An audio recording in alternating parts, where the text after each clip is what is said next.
حضرت مولا علی شیر خدا کرم اللہ تعالی وجہ کریم فرماتے ہیں نبی پاک ایک سفر پہ گئے تو مجھے اپنا نائب بنا کے مدینے میں چھوڑ گئے حفاظت کے لیے.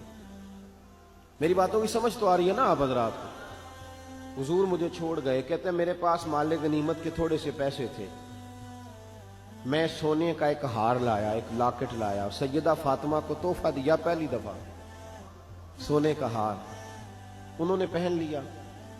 نبی پاک علیہ السلام کا طریقہ مبارکہ یہ تھا کہ حضور جب سفر پہ جاتے تھے تو سب سے آخر میں سیدہ فاطمہ کے گھر جاتے، اور جب واپس آتے تو سب سے پہلے آتے، سب سے پہلے. حضرت علی کہتے ہیں قاصد آیا، اس نے آ کے بتایا کہ کل نبی پاک واپس آ جائیں گے. سیدہ فاطمہ بڑے دنوں سے انتظار کر رہی تھی کہ حضور آئے نہیں، اتنے دن ہو گئے. جب جا کے بتایا نا کہ کل حضور آئیں گے تو کہتے ہیں سیدہ نے صبح سے صفائیاں شروع کر دی، کھانا پکایا اپنے محبوب کے لیے، حضور کے لیے بہترین کھانا بنایا اور بہت ساری تیاری کی. کہتے ہیں حضور آئے، حسب روایت حسب عادت، وہی مبارک عادت جو محبوب کی ہمیشہ سے تھی. نبی پاک آئے، پہلا قدم سیدہ فاطمہ کے گھر میں رکھا، السلام علیکم کہا، اور سیدہ نے وعلیکم کہا تو حضور نے ان کا چہرہ دیکھا تو واپس چلے گئے. حضرت فاطمہ رونے لگ گئی. مولا علی شیر خدا کہتے ہیں میں گھر آیا تو بی بی صاحبہ زاروں قطار رو رہی. فاطمہ کیا ہوا؟ کالی پتہ نہیں، حضور سلام لیا واپس چلے گئے، ایسا کبھی ہوا ہی نہیں، پتہ تو کریں. شیر خدا کہتے ہیں میں مسجد میں گیا تو نبی پاک بھی ایک کونے میں بیٹھ کے رو رہے.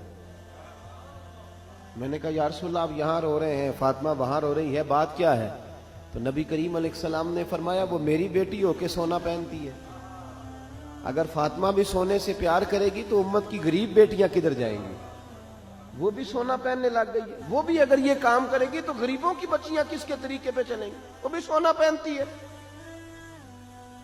حضرت علی کہتے ہیں میں نے کہا یا رسول اللہ انہوں نے نہیں پہنا، وہ تو میں نے لا کے دیا ہے، انہوں نے خواہش نہیں کی. تو محبوب نے فرمایا اسے جا کے بتاؤ.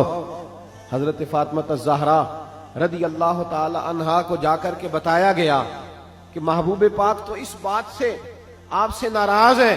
حضرت فاطمہ نے اسی وقت سونا اتارا، کہا علی جو مدینے میں سب سے غریب گھر ہے اسے دے آ جا کے. بھائی نبی پاک نے انہیں سادگی میں رہنا، پاکیزگی میں رہنا سکھایا، انہیں حسن سکھایا، انہیں عبادت سکھائی. نبی پاک علیہ السلام، یہ تو ساری دنیا بیان کرتی ہے کہ امام حسین نبی پاک کے کندھے پہ بیٹھ جاتے تھے سجدے کے عالم میں تو 72 تسبیحیں حضور پڑھتے تھے. پتہ ہے حضور سکھاتے کیا تھے؟ نبی پاک امام حسین کو سجدہ کرنا سکھا رہے تھے.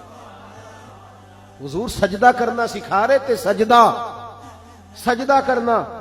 پورے کربلا کے واقعے میں کسی جگہ بھی امام حسن اور امام حسین نے کسی ایک مقام پہ بھی یزیدیوں سے کوئی مطالبہ نہیں کیا، کوئی بات نہیں منوائی، کہا جو تمہاری مرضی. ایک بات صرف کی، ایک گزارش، توجہ ہے میری بات پر، ایک بات صرف کی، ایک مطالبہ رکھا. جب 9 محرم کو عمر بن سعد نے، شمر نے، ان سب نے کہا نا کہ حسین جہاں اب بات ختم ہو گئی، یا بیعت کرو یا جنگ کرو، تو امام حسین نے فرمایا مجھے ایک رات کی مہلت دو. علی کے بیٹے مہلت مانگ سکتے ہیں؟ بولے نا یار، مہلت مانگتے تھے وہ، کیا ضرورت تھی؟ امام حسین نے فرمایا مجھے مہلت دے، ایک رات رہ گئی ہے، میں راج کے سجدے کرنا چاہتا ہوں. سجدوں کے لیے مہلت مانگی، سجدوں کے لیے. توجہ ہے میری بات پر؟ محفلیں لمبی، نمازیں چھوٹی. 24 گھنٹے آپ کسی کو بٹھا لیں باہر، وہ بیٹھا رہے گا، گپے لگائیں.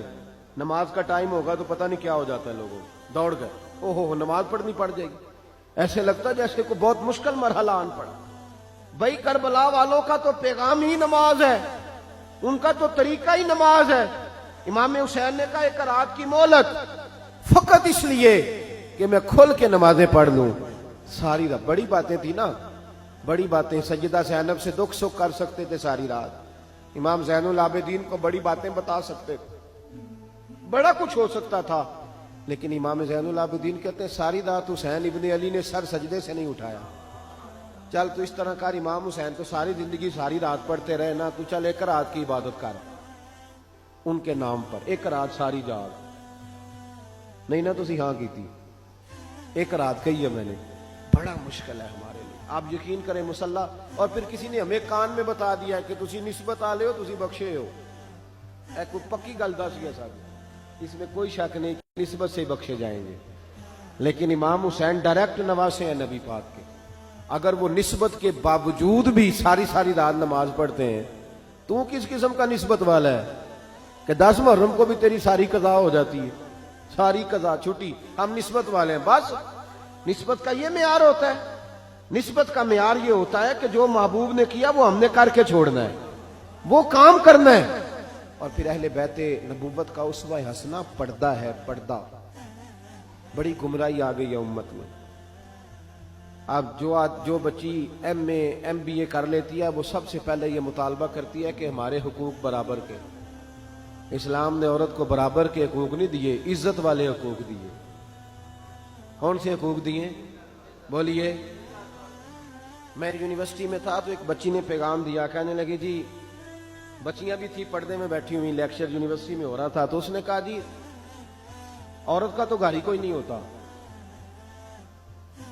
عورت کا تو گھر ہی کوئی نہیں, تو ہم کدھر جائیں؟ میں نے کہا چلیں ادیبانہ انداز میں یہ بات درست ہے, لیکن حکیمانہ انداز میں درست نہیں.